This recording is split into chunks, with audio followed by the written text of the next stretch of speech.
Gulf దేశాల్లోని మనోళ్ళేమో ఏ కంగారు లేదండి మేమందరం బానే ఉన్నాము అని చెప్తున్నారు. అక్కడ వ్యాపారాలు చేసుకుంటున్నాం అని చెబుతున్నారు. హోటళ్ళు చక్కగా నడుస్తున్నాయి. అన్నీ బానే నడుస్తున్నాయి అని చెప్తున్నారు. కానీ ఆహ్, 52,000 మంది భారతీయులు వెనక్కొస్తున్నారని విదేశీ వ్యవహారాల శాఖ చెప్తుంది.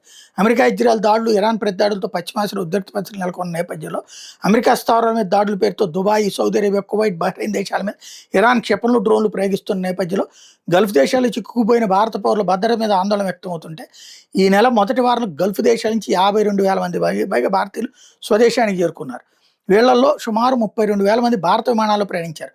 రానున్న రోజుల్లో మరిన్ని విమాన సర్వీసులు అందుబాటులో రాబోతున్నాయి.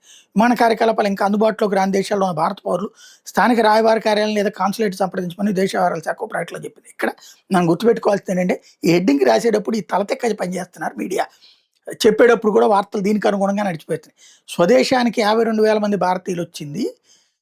అక్కడ ఉద్యోగోపాధి అవకాశాలు లేక కాదు. టూరిజం పర్పస్ కింద, వ్యాపారం పర్పస్ కింద అక్కడికెళ్ళిన వాళ్ళు, మళ్ళీ వెనక్కొచ్చినటువంటి వాళ్ళు. అంటే రెగ్యులర్‌గా ఇక్కడి నుంచి ఎళ్లి పని చేసుకొని వెనక్కొచ్చేవాళ్ళు అక్కడ చిక్కుబడ్డటువంటి 82,000 మంది వచ్చారు. అంతేగాని మనోళ్ళు అక్కడ ఉద్యోగాలు చేస్తున్నోళ్ళు ఎవరు వెనక్కి రావట్లేదు.